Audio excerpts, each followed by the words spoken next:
Picture a stadium in Mexico City.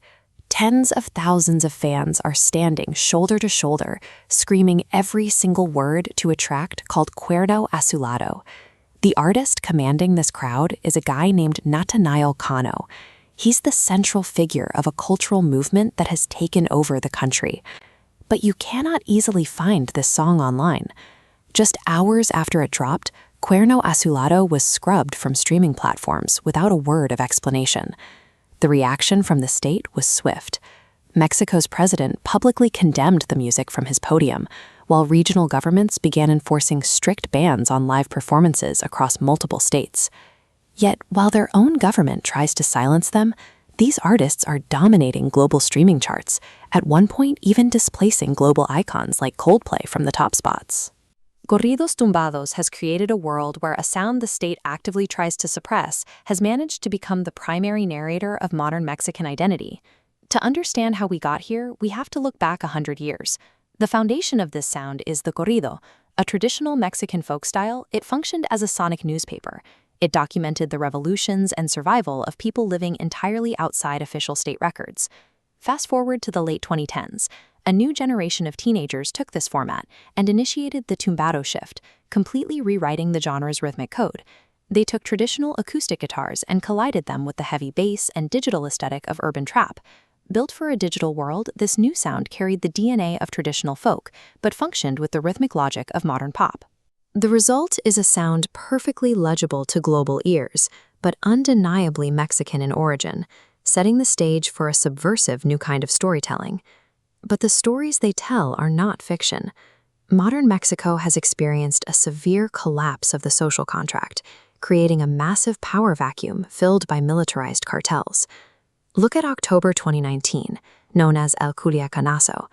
Cartel soldiers carrying military-grade weapons openly took control of a capital city, forcing the state military to release a captured cartel leader. This urban warfare translates directly into the music. When Peso Pluma released his breakout hit, El Belicón, he didn't use metaphors. He delivered a raw, first-hand account of that exact power shift. The lyrics refuse to apologize or moralize. Fulfilling its original folk purpose, the music simply documents power as it is actively lived on the streets, stepping into the void where institutional control has vanished. Dig a little deeper, and you see the psychological reality. These artists are processing generational trauma, depicting a cartel system serving as a bleak surrogate for absent fathers and a failing state. The genre exploded because it spoke the unfiltered truth of survival. It documented a reality that official institutions were desperate to hide.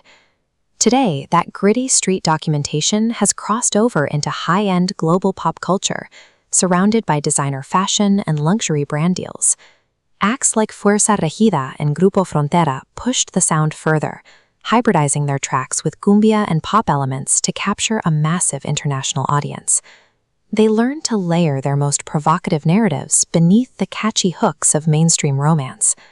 By the time a global listener realizes the lyrics are about cartel logistics or urban survival, they're already singing along to the chorus. And they did it entirely outside the traditional corporate record label system. By leveraging algorithmic streaming, these independent artists bypassed Western music gatekeepers completely. While local politicians attempted to sanction and ban the sound, fierce grassroots loyalty filled massive arenas across the Americas. Corridos Tumbados is the sound of the nation-state losing its grip as the primary narrator of culture. In the algorithmic era, these artists have proven that a marginalized story no longer needs a government's permission to become the world's most dominant sound.